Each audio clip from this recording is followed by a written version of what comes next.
Okay, good evening. We are going to resume the lecture. Okay, this is the second half of the lecture for this Friday. Okay, Friday the 19th of February 2021.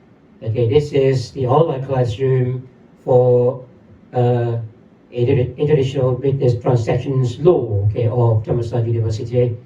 Okay, so now please allow me to just proceed to the desk in order to conduct my lecture.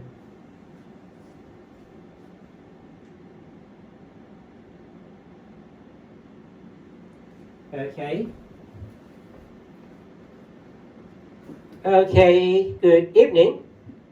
Right, good evening. So we are going to continue the lecture on the CISG. I think that we have seen many parts of the CISG. Okay, indeed, we have explored many provisions of the CISG. Okay, and we are coming to the final part of the lecture. Okay, on the CISG topic. We are going to talk about remedies for breach. Okay, under the CISG. Let's suppose that any party, be it the seller or the buyer, does not perform the obligations as required by the CISG or as required by the contract. Okay, so that constitutes, of course, the breach of contract. Okay, when there is a breach of contract, of course, there will be remedies. Okay, the CISG provides for remedies available to the buyer and also remedies available to the seller. Remedies available to the buyers, that is in the case where the seller commits a breach of contract. Okay, but in the case where the buyer is in breach, there are also remedies available to the seller. Right, but we are not going to talk about remedies available to the seller because Tom does not permit us to talk about this. We will look at remedies available to the buyer in the case where the seller is in breach. But if you understand key provisions of the CISG, okay, in relation to remedies available to the buyer, you will also understand remedies as available to the seller, because the CISG seems to follow the same pattern. When the CISG provides for remedies available to the buyer, CISG provides for the same pattern of remedies available to the seller in the event where the buyer is in breach. So my lecture on remedies available to the buyer in the case where the seller is in breach will also give you a very good reflection of remedies available to the seller in the events where the buyer is in breach. Okay, so the one thing which I need to make clear to you is that many provisions of the CISG are framed or are designed along the preservation of the contract conception. Okay, you will see that the contracts should be preserved as much as possible, and you can recall the rationale behind this. Remember, CISG thinks that CISG takes the view that a contract of sale does normally not stand alone. The contract of sale will be formed in connection with also many other contracts. A contract of sale is also related in some way to also a contract of, let's say, a contract of carriage, a contract of insurance, a contract regarding payments, and some other contracts. So if a contract of sale, if a contract for sale is allowed to come to an end, then it might cause sort of economic the loss also on the part of other contracts. This is why framers of CISG say that there is much need to preserve the contract of sale as much as possible in order to prevent the losses which emerge from the termination of the contracts of sale. All right, so that's why we will see a lot of provisions in CISG which are founded upon the so-called the preservation of the contract principle, right? Now the good thing of the CISG is that when CISG talks about something, it normally begins with an overview. Okay, remember now we talk about remedies available to the buyer. If we look at an overview of remedies available to the buyer, okay, we will see that Article 45 of the CISG, okay, give us a very good overview of remedies available to the buyer in the event where the seller is in breach. According to Article 45, okay, if the seller fails to perform any of his obligations under the contract or this convention, the buyer may A. exercise the rights provided in Article 46 to 52, and B. claim damages as provided in Article 74 to 77. Okay, so you can see a list. Okay, the list of remedies available to the buyer. Okay, remedies which are provided in Article 46 to 52. And now let's have a look at these provisions. Okay, Articles 46 to 52. Okay, let's have a look at remedies which are provided for in those articles. Okay, beginning with Article 46. Okay, 46.1 and 46.2. 46.1 speaks about the demand of specific performance. So this is the remedy of the first resort. Okay, we will talk about that later. Okay, let me just finish the list of remedies. Okay, as mentioned in Article 46 to Article 52 first, right?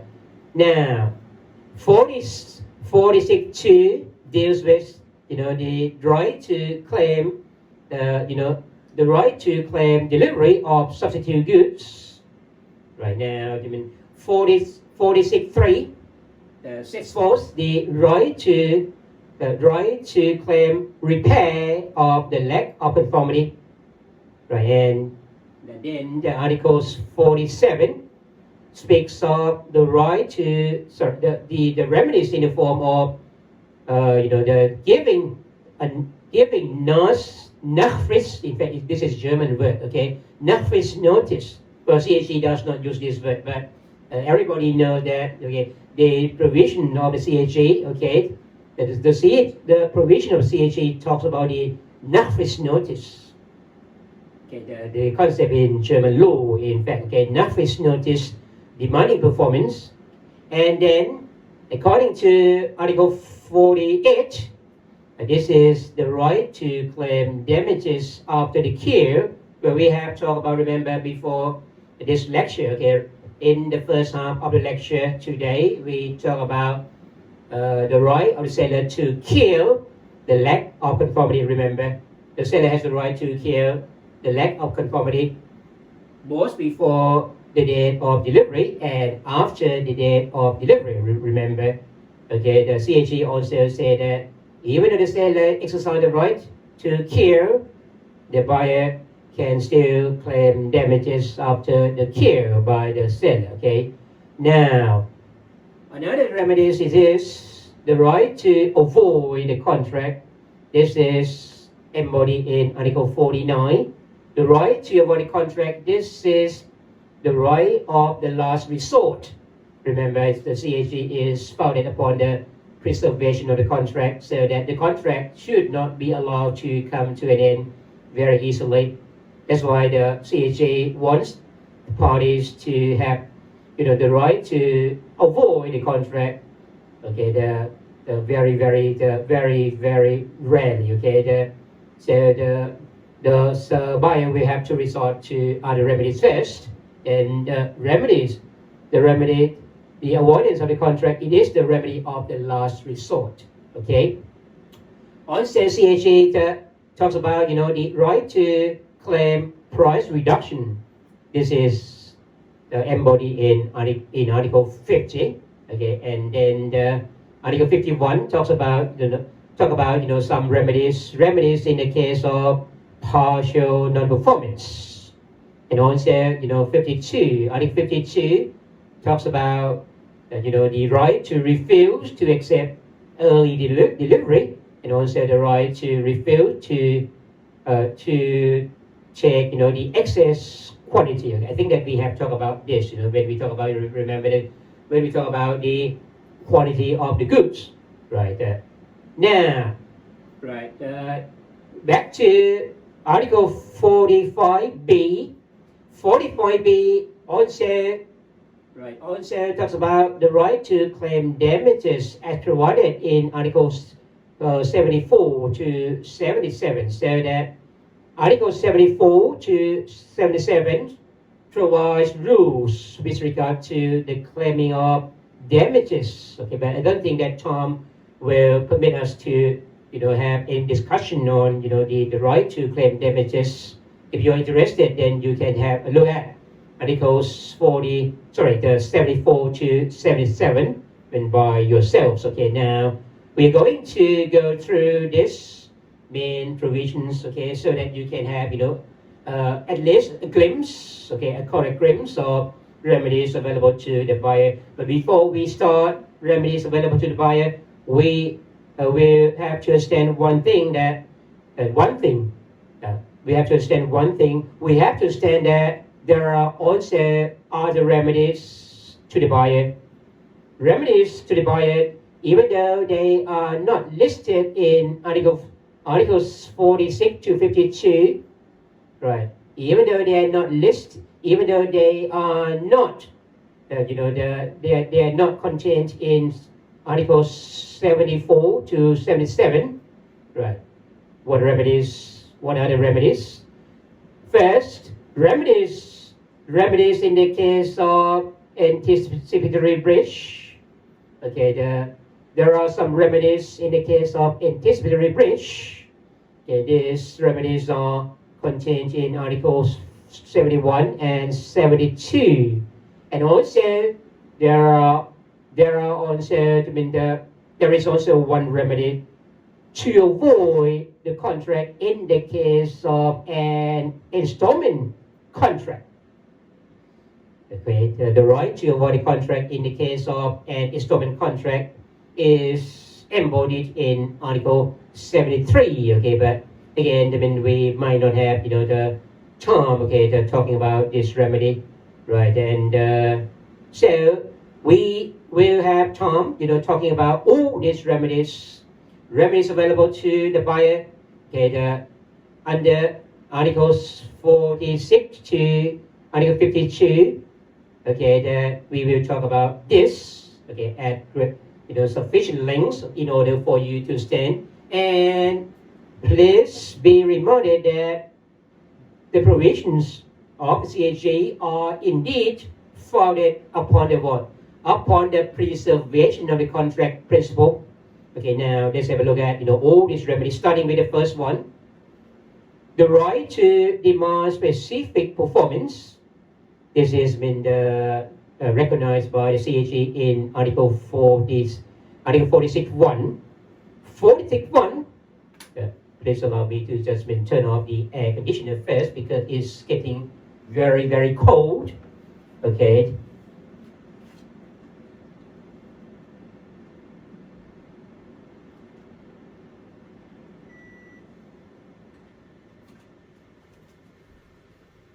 Okay, back to the class. I'm freezing, in fact. Okay, so I just try to just switch off my air conditioner. Okay, so that I can just deliver my lecture comfortably. Otherwise, I will get very cold, and it will prevent me from further delivery of my lecture. Okay, now remember we start with the first remedy, the right to claim specific performance, or SP.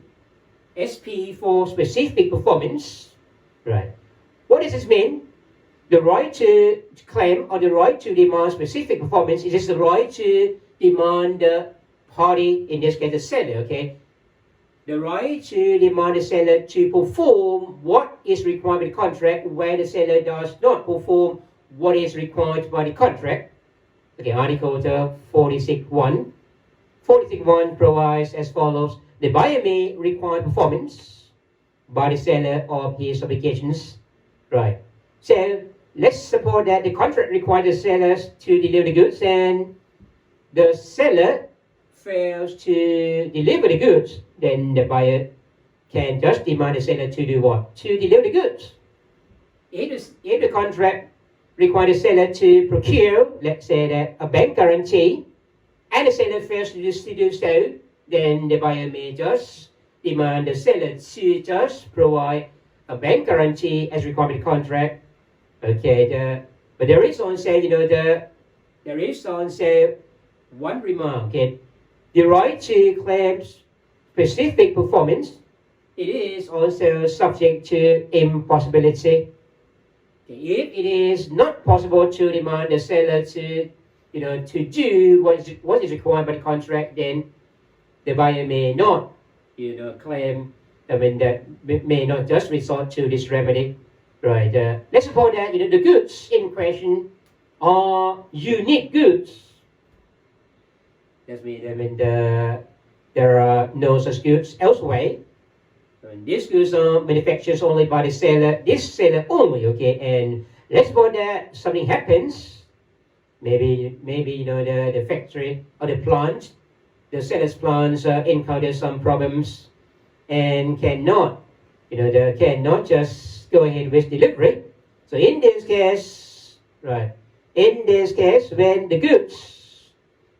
those goods are unique and those goods which are kept in the plant are destroyed before delivery. Okay. And let's suppose that the plant is not in a position to, the manufacture this goods anymore because of some trouble. Then, if it is apparent that these goods are unique and cannot be found elsewhere, it is no longer appropriate to demand specific performance by the seller, right? So that this remedy is subject to, the impossibility as well. Right, and there is also the restriction, okay? The restriction number one is this, right? If the claim of specific performance, if the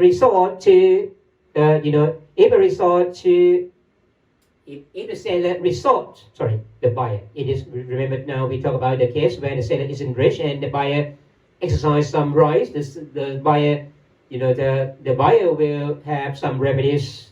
If a resort to a remedy, okay, if a resort to any other remedy is inconsistent with the demand of performance, in this case, okay, the buyer cannot demand specific performance anymore, right? You can see that Articles 46.1 says this in the ending part of this provision. Okay, if we go back to Articles 46.1, if we read the wording again, the buyer may require performance by the seller of his obligation unless the buyer has resorted to a remedy which is consistent with this requirement. That means that if in some way the buyer has resorted, or the buyer now resorts to some other remedies which may be inconsistent with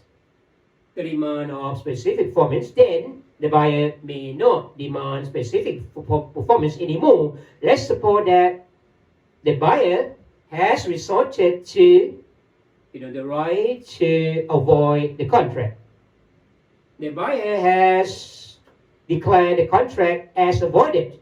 In that case, it is no longer possible for the buyer to demand the seller to perform the contractual obligation, okay? So that specific performance is no longer possible because the buyer has resorted to a remedy which is inconsistent with the specific performance. Right, now there is the restriction number 2. The restriction number 2 is this, okay? We have to be aware that the right to claim specific performance, has different treatment in the laws of each jurisdiction, okay, it differs from jurisdiction to jurisdiction, okay.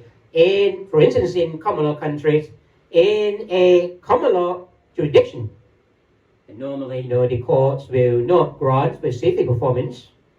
In common law countries, let me just tell you that, okay, normally the court will not grant specific performance.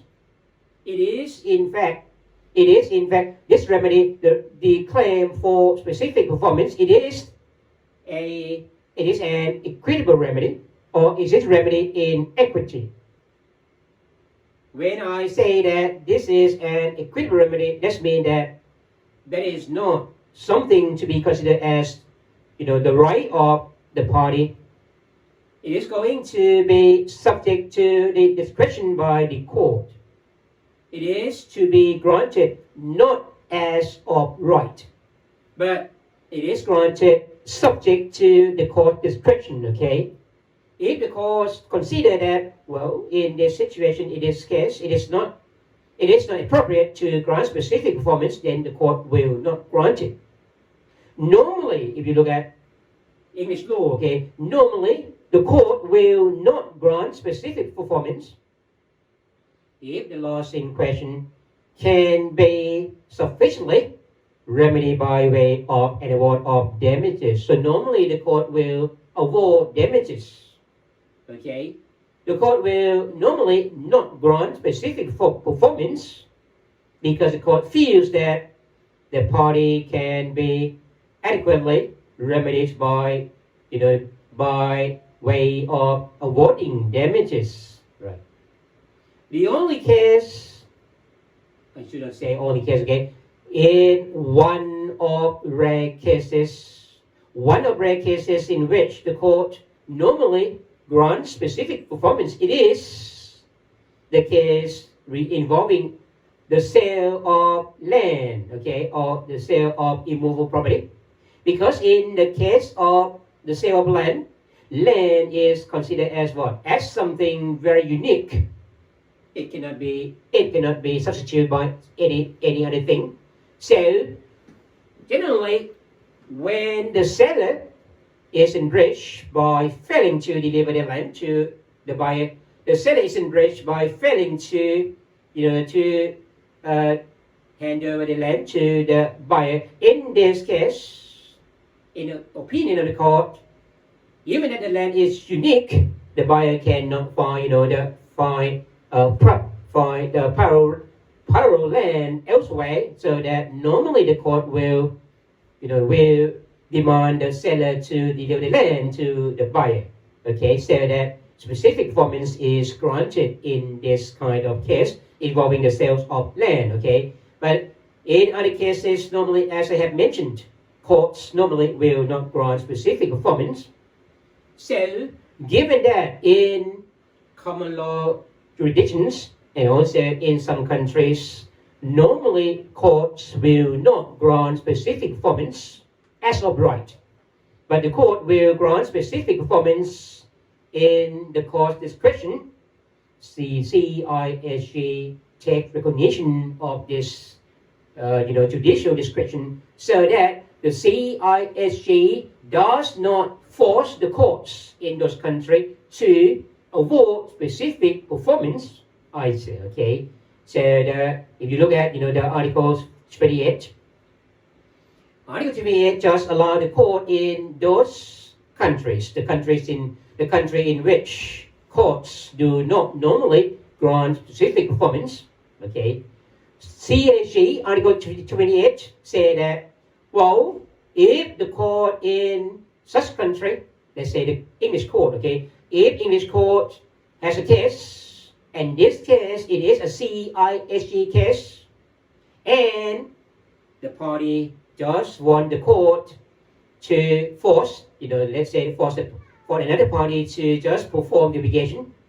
If party A, okay, asks the court to compel party B to perform the contractual obligations, that means that to demand specific performance, the court in that country, the court in country A, will have to think this way. The court of country A will think, we'll just think this way. Well, if this case is not a CISG case, let's suppose that, of course, the fact is that this case is a CISG case, but let's suppose that if this case is not a CISG case, and this case is brought before this court, if this court, under its own domestic law, does not grant specific performance, the court which, the court which decide this case on the basis of the CISG does not need to grant specific performance. So, in a way, this Article 28, retains the discretion of the court in the jurisdiction, in such jurisdiction, to refrain from giving or from granting specific performance. That's why, the Article 28 say that, that court, that means a court in a country where its own law, normally does not grant specific performance, is not bound to enter a judgment for specific performance unless the court would do so under its own law in respect of a similar contracts of sale not governed by this convention. Again, let's say that we have case A. This case A, it is the case which falls within the CISG. It is a CISG case, and this case A is brought before an English court. The English court we have to consider this way. The English court will think that, well, if this case is a normal case, if this case is a non-CISG case, and the court will normally not grant specific performance, then when this court consider this case as a CISG case, this court will not be forced to grant specific performance. If its own law does not force it to grant specific performance, if its own law, even it's applying its own law, it will not grant specific performance. So when it applies CISG, it does not need to grant specific performance either. So in a way, it is the provision which seeks to retain, the discretion of the court in those common laws country in particular, the common law countries in which courts do not normally grant specific performance. All right. Now let's move on to talk about the remedy number 2. Remember, to demand substitute goods. When the goods which are delivered to the buyer do not conform with contract. One of the remedy is that the buyer may demand the seller to deliver the new goods. When I say new goods, it means that substitute goods, simply because the goods which have previously been delivered do not conform with the contract, so that the seller is required to just deliver, substitute goods in place of the goods which have been delivered. Right, this is the right under Article 46(2). The thing is that when the buyer claims substitute goods, that may cause, great trouble on the part of the seller. That is why the CISG set the limitation to this right to claim substitute goods. The limitation is this: the buyer can just claim substitute goods only when the lack of conformity by the seller constitutes a fundamental breach, or FB.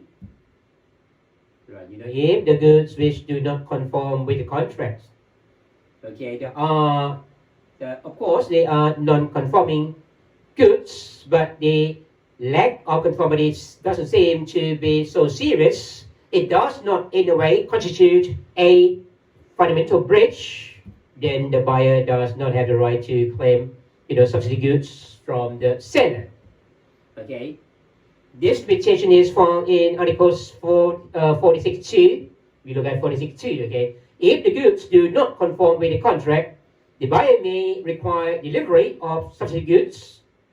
The buyer may require delivery of substitute goods only if the lack of conformity constitutes a fundamental breach of the contract. I think that we have made a mention, of an FB or fundamental breach on many occasions, okay? And I hope that you recall the provision of, Article 25, which sets the criteria for determining a fundamental breach. According to Article 25, okay, a breach of a contract committed by one of the parties is fundamental if it results in such detriment to the other party as substantially to deprive him of what he is entitled to expect under the contract. If we can remember, okay, our analysis of this Article 25 leads to the conclusion that there are in fact three elements of fundamental breach, okay. The first one is that that breach causes detriment to the other party, and secondly, that detriment causes substantial deprivation, okay, in the sense that the other party is deprived of what he is entitled to expect under the contract. Substantial deprivation, that means that if we put simply, okay, the other party, the party who is not in breach, gets almost nothing or nothing from the contract. Or to use the wording as used in Article 25, okay, the breach in question cause such detriment to the other party as substantially to deprive him of what he is entitled to expect under the contract. And the third condition or the third, the element is that the breaching party and a reasonable person in the same circumstances could also foresee such detrimental result. Because if you look at, the last part, okay, of Article 25, it says, unless the party in breach did not foresee and a reasonable person of the same kind in the same circumstances would not have foreseen such result, so that this, the point to what? Point to the element number three, i.e. the party in breach, okay, and also a reasonable person in the same circumstances could foresee such detrimental result. Okay, so when these three elements are met, the breach in question will constitute an FB or a fundamental breach, okay, according to Article 75 of the CISG. Okay, you have to just have a clear picture of the three elements in Article 25 of the CISG, because many provisions of the CISG, okay, many provisions just make a link with the FB or fundamental breach. Okay. Now, remember the keyword.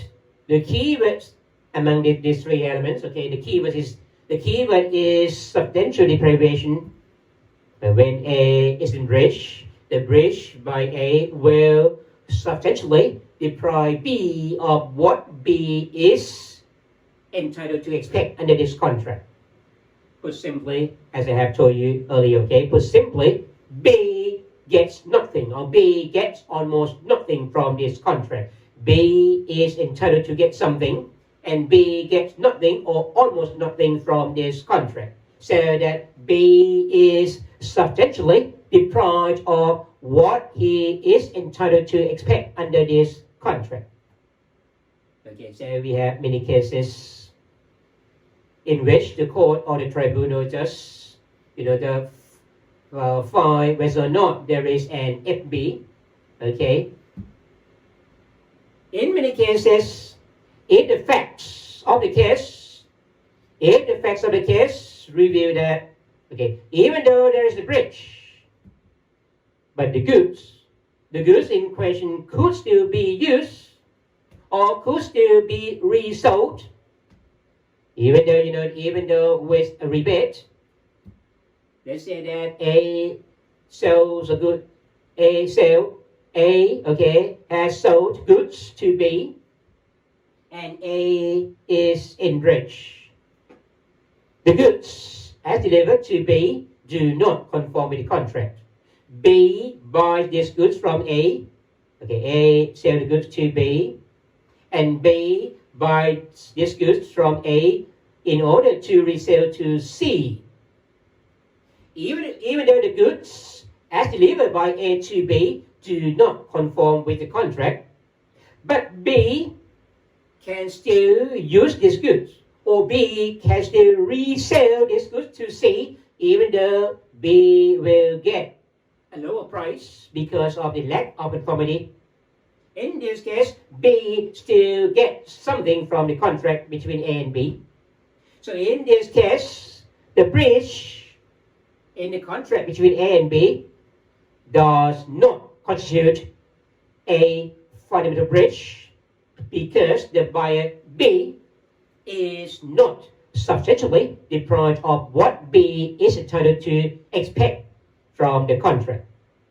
Right. So we can see that in one case, in the case number 248, in the on the database established by the Ancestral, remember cloud case number 248 in 1998. The sale in question was frozen meat. The frozen meat contained too much fat and water. So that the value of these goods seemed to be 25% less than its usual price. In this case, even though the quality of this frozen meat was deficient, but this meat could still be sold, even though at a lower price.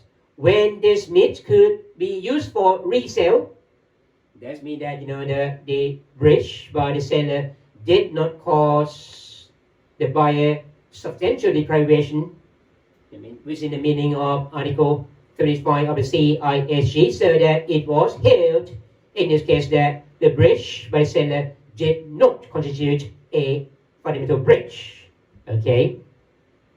Or also when the deficiency seemed to be minor. That means that even if the goods do not conform with contractual requirements, the goods do not conform with the contract, but the deficiency seemed to be minor, as in the case where the tractor trailers required to be delivered by the seller had the height more than the height specified by the contract. The contract required the height of these trailers to be of 4 meters, but the height of these trailers turned out to be 4 meters and 10 centimeters. The exceeding height was only 10 centimeters, so it was so minor. It was very minor deficiency. So in this case, the breach in question could not be regarded as an FB or a fundamental breach because the buyer was not substantially deprived of what he was entitled to expect under the contract. In many cases, if on the facts, the goods were, even though they did not conform with the contract, if they were easily repairable, normally it would be held that the breach in question would not constitute an FB according to the criteria in Article 25. We can say the presence of a fundamental breach in one case. In the cloud case number 1238. In fact, this is an American case. I guess in America, If you are interested in this case, you can have a look at this case, okay, in this law report in America, okay. I think that I have earlier, okay, made a mention of this case before when we talk about the lack of conformity. In this case, it was the sales of compressors. The compressors were intended to be used for what? For manufacturing, air conditioners. Okay, A sold compressor to B. In order for B to use these compressors for manufacturing air conditioners for for sale. Okay, so when the compressors delivered from A to B did not conform to the contract because the compressors had the lower cooling capacity, and they had a much higher level of power consumption. Okay, so that it would not be fit for manufacturing air conditioners. So in this case, it was here that the defect seemed to be very, very serious. So serious that the buyer was substantially deprived of what the buyer was entitled to expect under the contract, so that this breach was declared as a fundamental breach, according to Article 25 of the CISG. Right. So remember, if we go back to the remedy.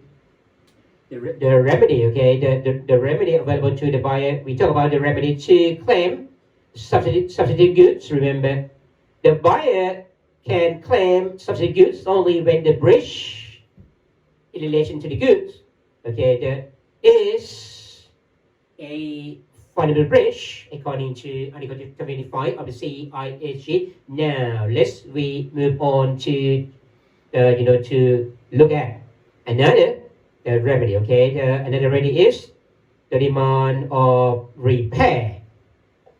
Okay, if the goods do not conform with the contract, the buyer may require the seller to conduct the repair, but the CISG, okay, the CISG also, okay, requires, the CISG also imposes one important requirement with regard to the right to demand a repair by the seller. The repair by the seller must be reasonable. Okay, in order for the buyer to claim a repair by the seller, it must be reasonable. Okay, Article 46.3 says, if the goods do not conform with the contract, the buyer may require the seller to remedy the lack of conformity by repair unless this is unreasonable. Have regard to all the services, remember. So, okay, where it is unreasonable for the repair, the buyer may not exercise the right to demand the seller to conduct the repair. Right. In one case, the case number 125, it was found that the repair was not reasonable because it could be easily done by the buyer. If it turned out on the fact that, okay, if on the facts it turned out that the goods which did not conform to the contract could be repaired easily by the buyer, then the breach by the seller would not constitute a if the breach in question, okay, if the lack of conformity could be easily repaired, then the buyer could not claim, okay, the right. The buyer could not claim the repair from the seller. The buyer would have to do the repair by itself. Okay, in this case, the buyer would have to resort to other remedies, not the right to demand a repair by the seller. Okay, this is something very straightforward. Now we're moving on to another remedy, and this is very important. Okay, the right to give Nafta Notice. Remember, the Nafta, this is a German word. Nafta means grace period. The right to give Nafta Notice, demanding performance This right is recognized in Article 47, where the seller is in breach. Okay, when the seller is in breach, the buyer may just give the notice, and in that notice, the buyer can just fix an additional period of time. The buyer may just give a notice to the seller, and in that notice, the buyer just fixes an additional period of time within which the seller is required to perform the obligation of the contract. Right. Remember, according to Article 47, the buyer may fix an additional period of time or reasonable length for performance by the seller of his obligation. Right. So, this additional period of time, it is known as the notice or the grace period. The notice which gives the seller an additional period of time, it is the so-called notice notice. Okay. The significance of this notice notice is this.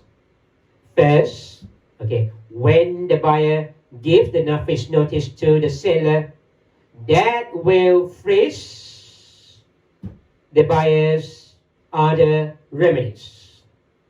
Even though, in the CISG, under the CISG, the buyer has many remedies, but if the buyer just gives the notice notice to the seller, then the buyer is stopped from exercising other remedies. Okay? That means that once the buyer gives the notice notice to the seller, giving the seller an additional period of time of reasonable length, then within that period of time, within that additional period of time given by the buyer, the seller will have to perform the obligation. Okay, within that period, within that additional period of time, the buyer cannot do anything. The buyer cannot avoid the contract. Right. The buyer will, if the buyer wants to avoid the contract, then the buyer will have to wait until the additional period of time, as mentioned in the notice notice, expires. So the right to terminate the contract or the right to avoid the contract will, flow just after the expiry of the notice notice period. So that the notice notice, it is a precondition for avoidance of the contract. Okay? In the way, when the notice notice freezes the buyer, freezes other remedies on the part of the buyer, and it is a precondition for avoidance of the contract, it is in a way, okay, the notice notice, it is in a way an attempt to do what? An attempt to preserve the contract. Remember, once the buyer gives the seller a notice notice, then first, the buyer may not resort to other remedies. Okay. Secondly, the buyer may not terminate or avoid the contract until the additional period of time as fixed in that notice notice expires. So during that period, the contract is preserved. Hence, the preservation of the contract. See? Okay. That's why I try to bring to your attention that many provisions of the CISG are based upon the what?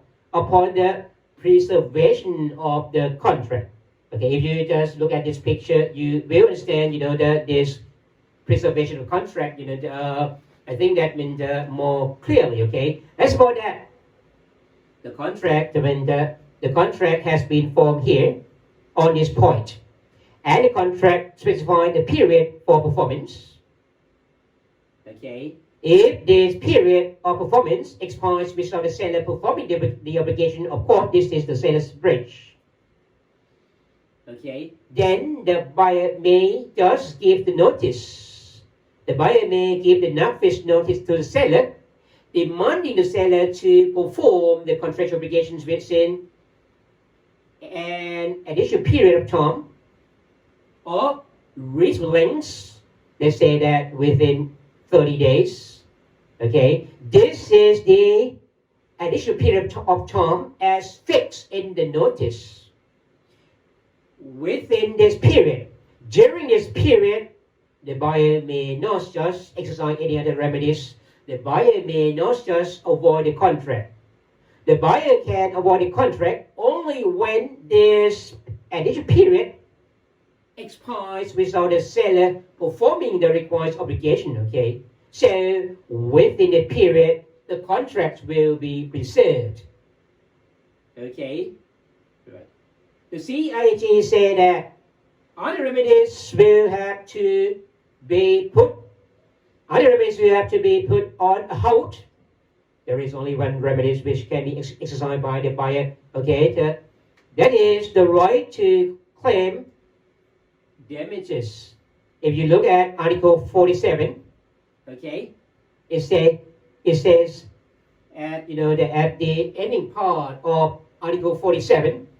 However, the buyer is not deprived of any right. He may have to claim damages for delay in performance. So back to this picture. Okay, when the period for performance expires is a breach, then the buyer just give the Nafta notice to the seller. Let's say that in the Nafta notice, the buyer give the seller another 30 days. Within the period of 30 days here in the notice, the buyer may not resort to any other remedies except to claim damages, right? And the buyer may not bring the contract to an end. The buyer may not avoid the contract until this additional period, as fixed in the Nafta notice, expires. So the right to give the Nafta notice is in a way a precondition for avoidance of the contract, and this again is an attempt to preserve the contract. Okay, I will ask you this question, okay, and you will have to prepare for the answer very well. Okay, I will ask you to explain the concept of preservation of the contract. Okay, this conception, okay, the preservation of contract conception is embodied in the CISG. In fact, in many provisions of the CISG, you have to explain, okay, that it is found in which provisions of the CISG, okay. It is true or not that CISG's provisions are framed or are designed along the line of the preservation of the contract principle. Okay, I tried to skip some slide. Okay, now I'm going to move on to another remedy, the right to claim damages under a cure by the seller. On this point, now the second half of the lecture lasts up to now 1 hour and 14 minutes. Right, so I think that I have only 15 minutes left. Okay, because the first half of the lecture and the second half of the lecture will last for 3 hours. Okay, so it is very tiring, okay, to conduct the online classroom like this. Okay, because the first half of the lecture and the second half of the lecture altogether lasts for 3 hours. That's now the first part of lecture takes the period of 1 hour and 30 something minutes, 1.5 hours approximately.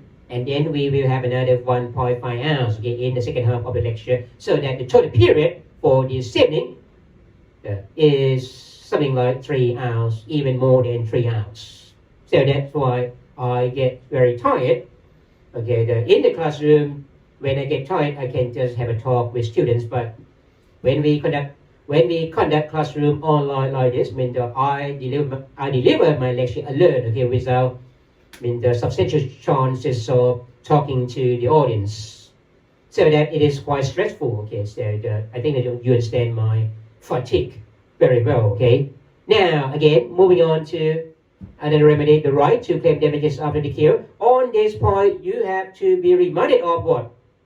You have to be reminded of the fact that the CISG gives the seller the right to cure the right to kill is exercisable both after the date for delivery, both before the date of delivery and after the date of delivery, okay?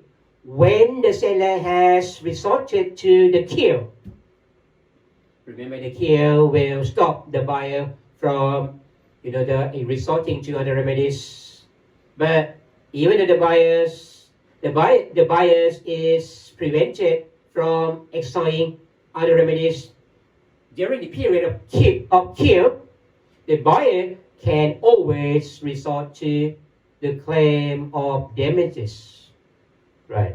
Because the ending part of Article 48 say that, however, the buyer retains any right to claim damages, right? Even though the seller has resorted to the kill. Remember, if the seller wants to kill, if the seller intends to kill, the buyer will have to tolerate the kill. The buyer will have to allow the seller to go ahead with the kill, provided that the kill does not cause unreasonable inconvenience to the buyer.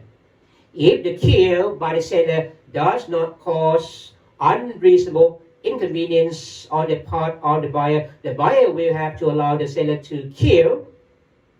The buyer cannot just stop the buyer from killing, okay? And during the period which is going to be consumed for the kill, the buyer may not resort to any other remedies except the right to claim damages, okay? So, that's why, the right to claim damages, it is always retained, even though, the seller has the right to kill.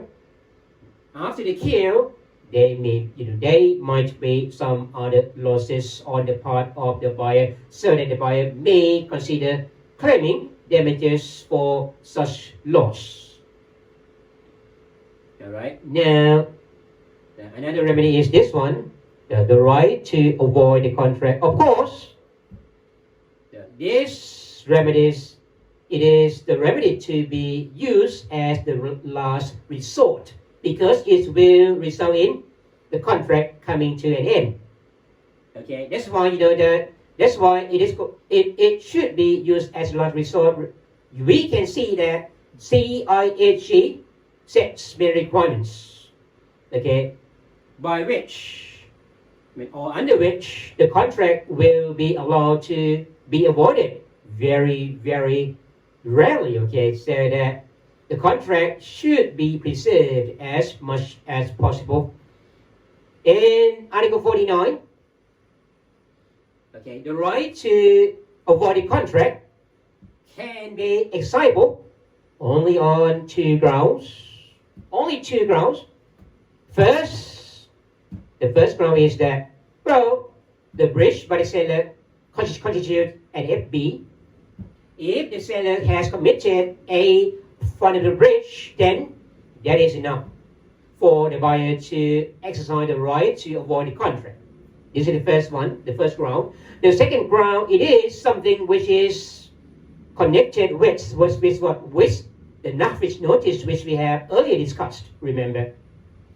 When the buyer gives the seller the Nafta Notice, giving an additional period of time for the seller to perform the contractual obligations, then during that period, which is specified in the Nafta Notice, the buyer may not resort to other remedies except, the right to claim damages. And if the buyer wants to avoid the contract, the buyer will have to wait until the additional period of time as fixed in the Nafta Notice expires. So, the ground number 2 for avoidance is that the period of time and additional period of time as fixed in the Nafta Notice comes to an end. Okay, the expiration of the additional period of time as fixed in the Nafta Notice. This is the ground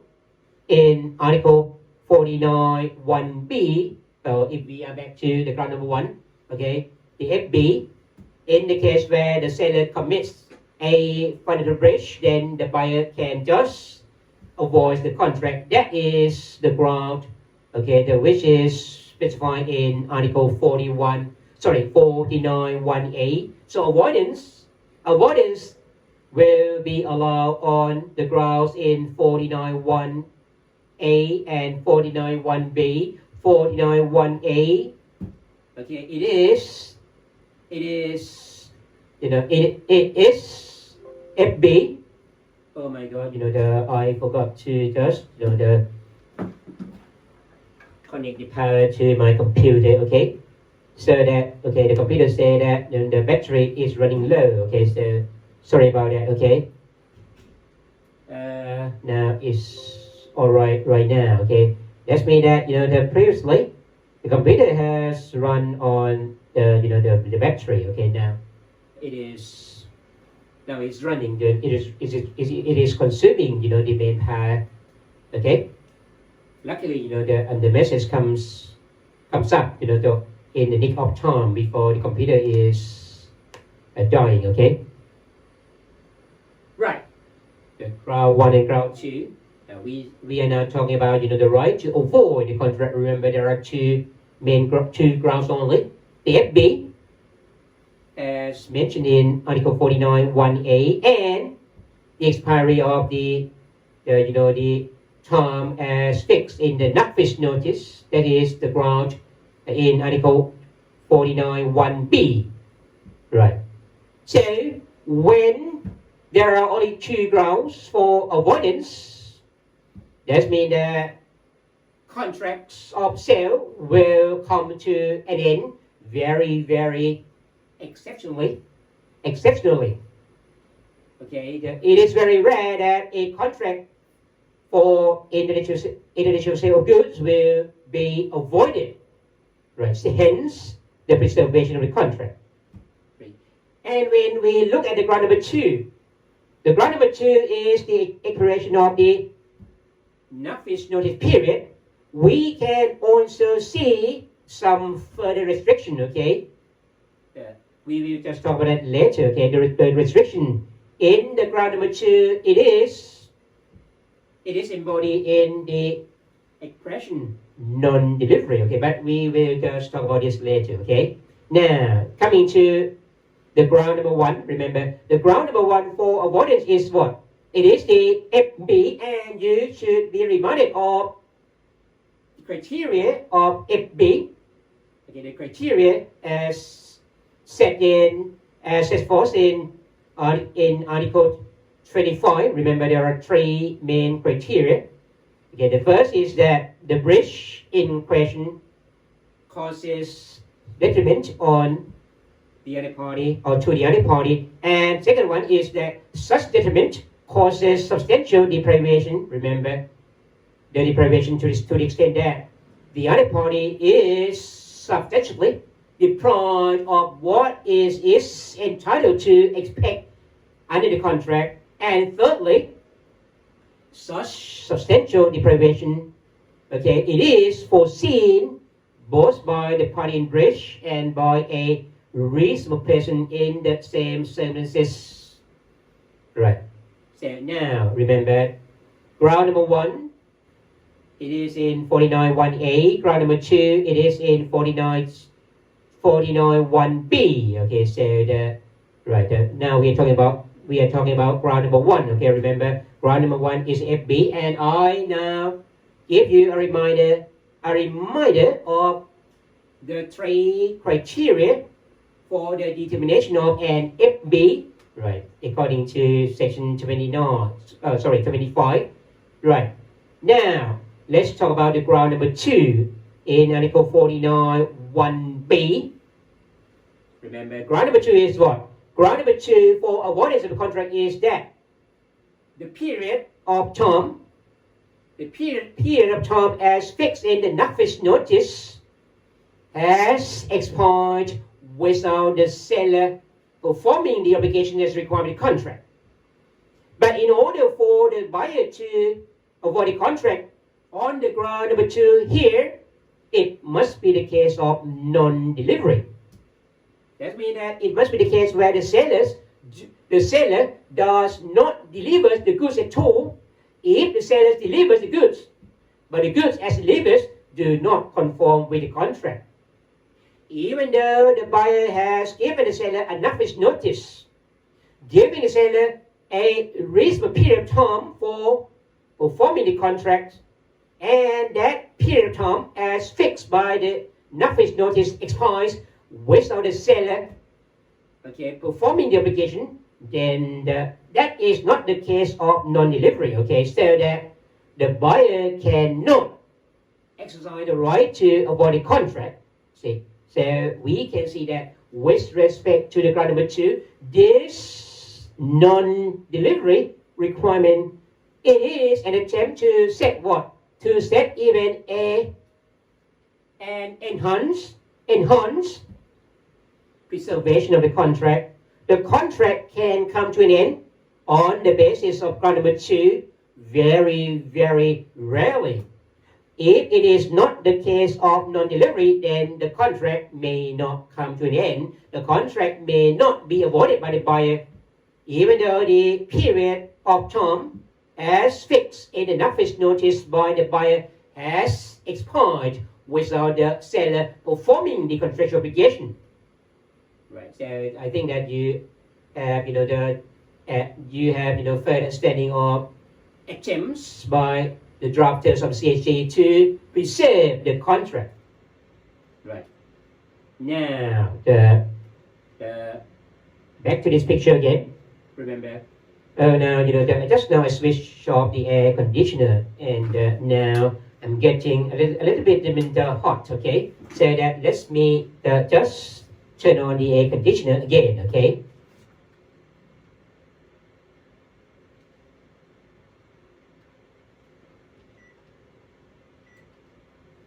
Okay, fine. And please allow me to also have a look at the 2 mobile phones, which are now being used for recording my lecture. Okay, I am using the one mobile phone for the Facebook Live, and it seems to be fine. No messages from you saying that that you encounter any technical problems, and I also see that the other device, which is the iPhone, seems to be fine as well. It is without any technical problems now.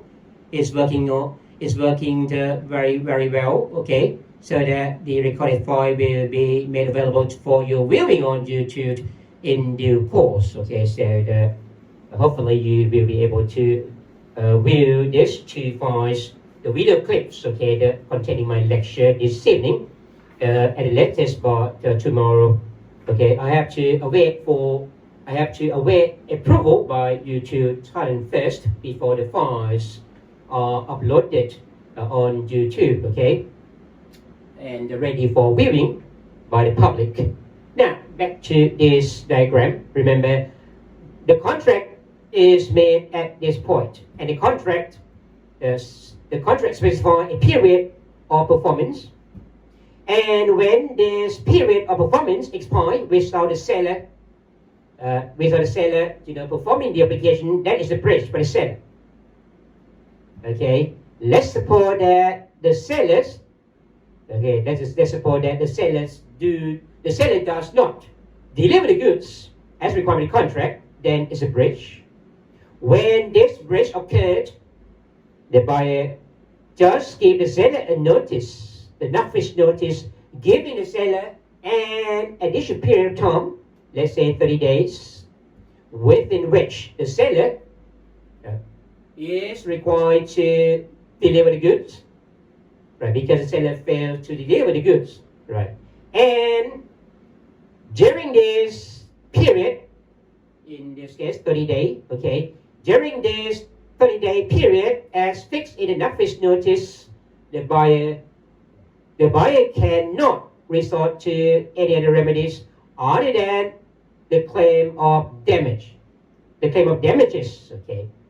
And let's suppose that this 30-day period as fixed in the Nafta Notice expires without the seller delivering the goods as required by the buyer. Then the buyer may just exercise the right to avoid the contract. Okay, according to Article 49, 1b, because this is the case of what? Non-delivery. Non-delivery.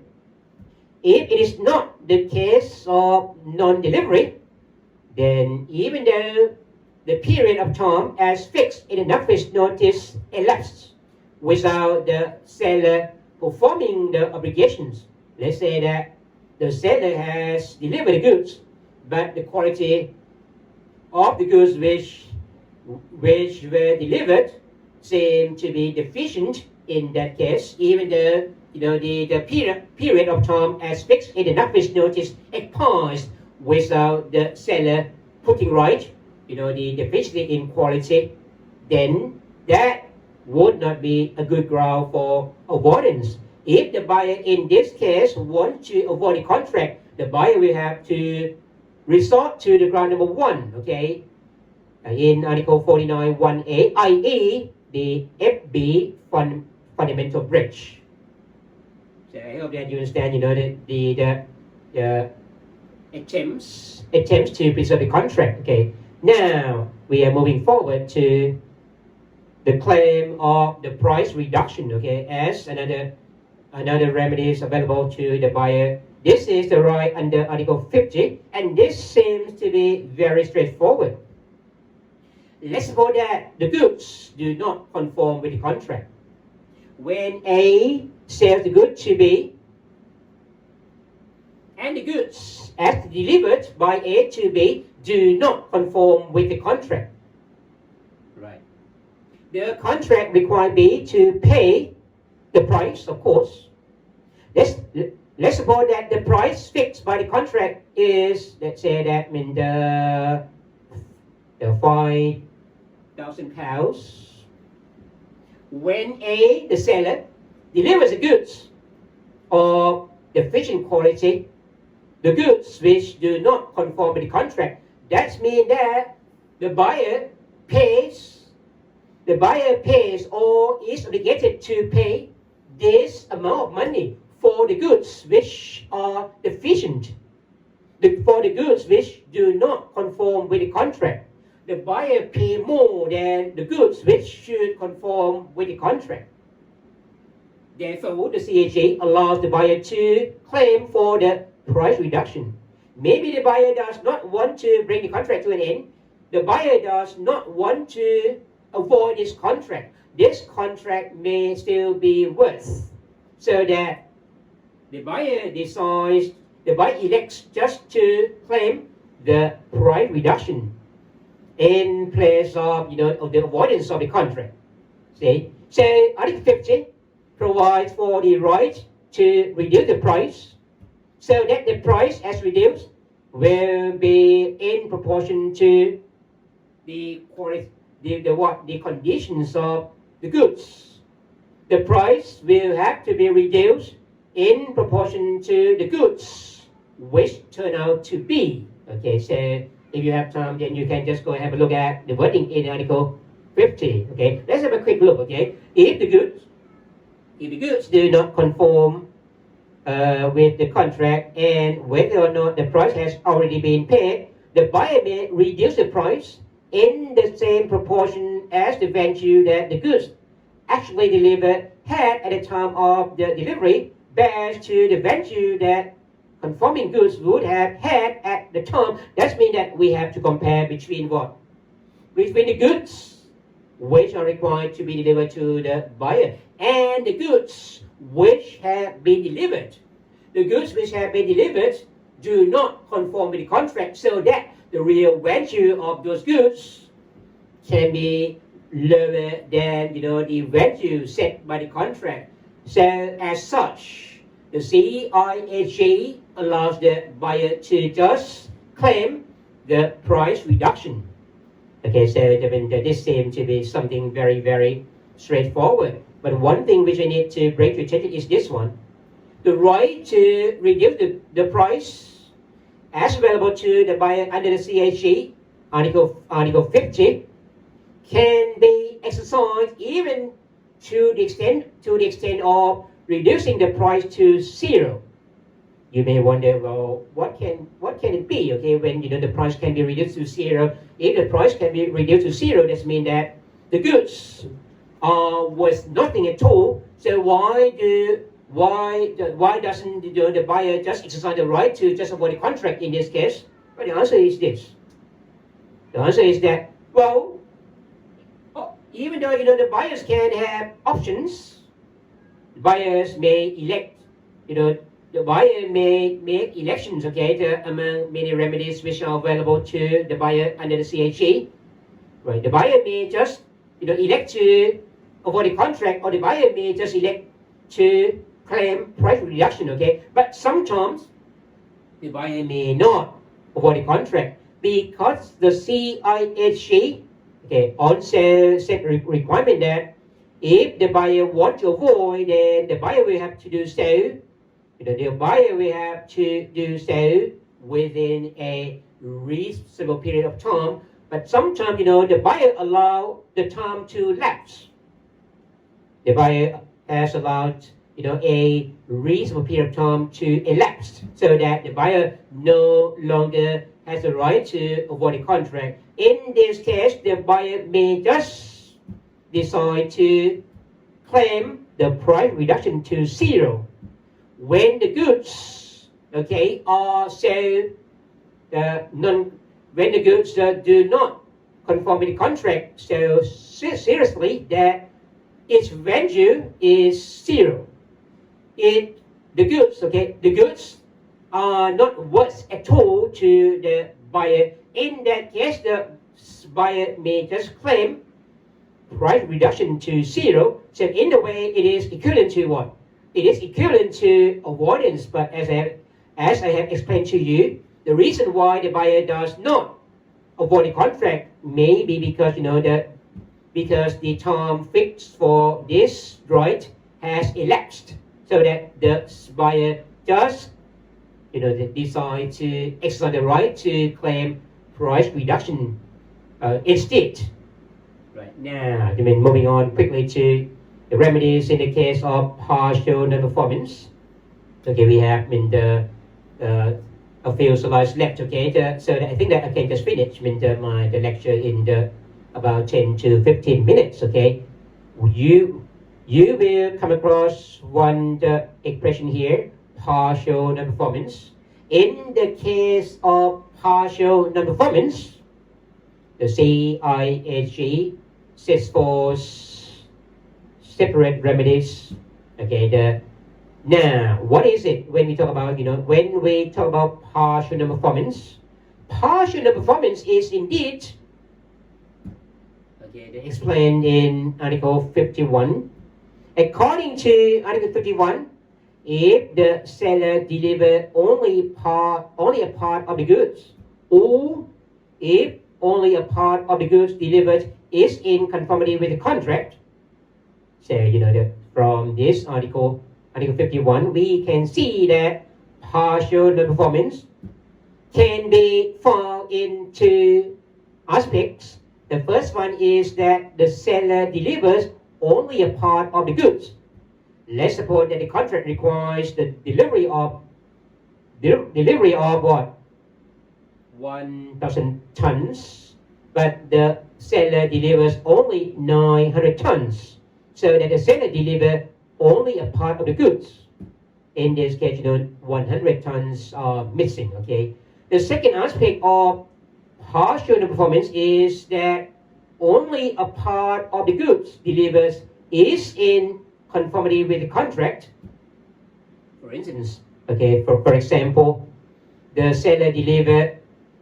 The contract requires the seller to deliver 1,000 tons, and the seller has actually delivered 1,000 tons, but only 900 tons out of the 1,000 tons conform with the contractual quality. Okay, so this is also the partial non-performance. Now, when we have a clear picture of partial non-performance, let's have a look at remedies. According to Article 51, okay, the buyer may do this. The buyer may just exercise remedy in Article 46 to 50, okay, only in respect of the part which is missing or the part which does not conform. We can see that, we can see that remedies on the part of the buyers are twofold. First is to apply remedies. The remedies in Article 46 to 51 only to, the missing part or the non-performing part. But the second remedy, it is found in paragraph 2 of the same provision, of the same Article 51. The buyer may declare the contract awarded in its entirety. So the second remedy is this one, to avoid in the entire contract. Now, coming to the first one. Remember, the first one is what?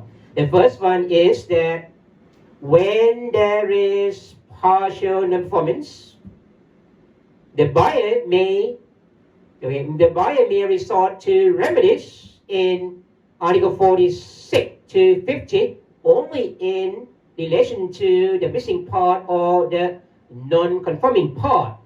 We are going to give you the reminder of remedies in Articles 46 to 50. Remember here. The right to demand specific performance, the right to demand substantive goods, the right to demand a repay, the right to send, the right to give the Nafta Notice, the right to claim damages after the kill, the right to avoid the contract, and the right to claim price reduction.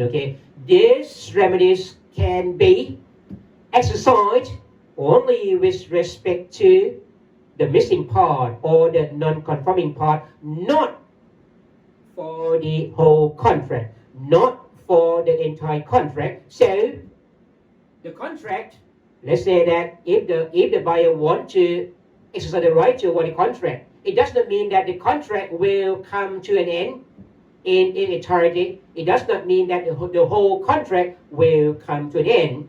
Just part of the contract will come to an end. The contract will come to an end only with respect to the missing part or the part which represents the non-conformity. Have a look at this example.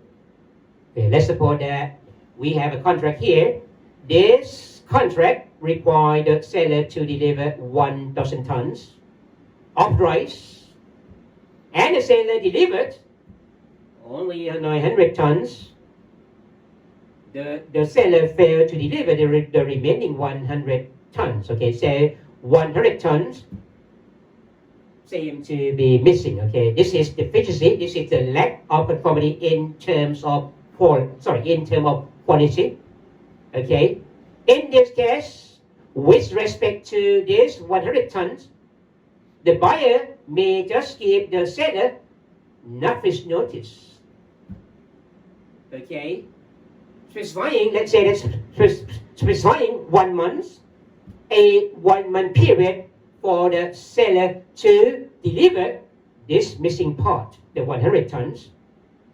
And let's suppose that the 1 month additional period has expired without the seller delivering this missing part. In this case, the buyer may just avoid the contract only in respect of this 100 tons, not for the whole contract. So the contract will come to an end only with respect to this missing 100 tons. The remaining 900 tons remain intact. So this is in a way the partial avoidance. You can see that the contract can be avoided only partially, not entirely. The concept of partial avoidance is not known, in the Thai law. So that we can see that the CISG seem to be more flexible, in this respect. Now, what else remains to be said? Now, I think that we are going to talk about 2 more remedies. The first one is, the right to refuse to take early delivery, and Secondly, the right to refuse to take excess quantity, okay? Sometimes, okay, when the seller delivers earlier than expected, you may get a feeling that, well, it is very good for the buyer because the contractors require the seller to deliver the goods. I mean, that on a specified date, and this date has not arrived yet. But the seller has delivered the goods earlier. Sometimes, early delivery may also be burdensome to the buyer. Let's suppose that the buyer will have to manage the buyer's warehouse. When the seller delivers the goods earlier than the contractual requirement, that may put the buyer in trouble because the buyer may not be able to find places for storing the goods. That's what CISG Article 52.1. Okay, give the buyer the right to do what? The buyer to just refuse. Okay, the buyer may take delivery or refuse to take delivery. Right. Also, this is a right in Article 52.1. Right, 52. And now, 52.2 also gives the buyer the right to do what? The buyer gives the right to the buyer the right to do what? The right to refuse to take delivery of the excess quantity. Remember, we have talked about the quantity. If the contract requires the seller to deliver a specified quantity of the goods and the seller delivers more than required by the contract, in this case, the buyer may just refuse to take the excess quantity. Okay, I think that we have talked about it, and we have also made comparison with Thai law in the requirement in Thai law in the section 465.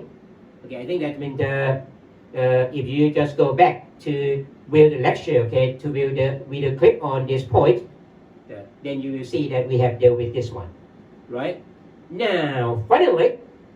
Okay, the CISG also talks about the claiming of damages, and the CISG just provides for the rules regarding the claim of damages. Okay, the rules in Article 74 to 77.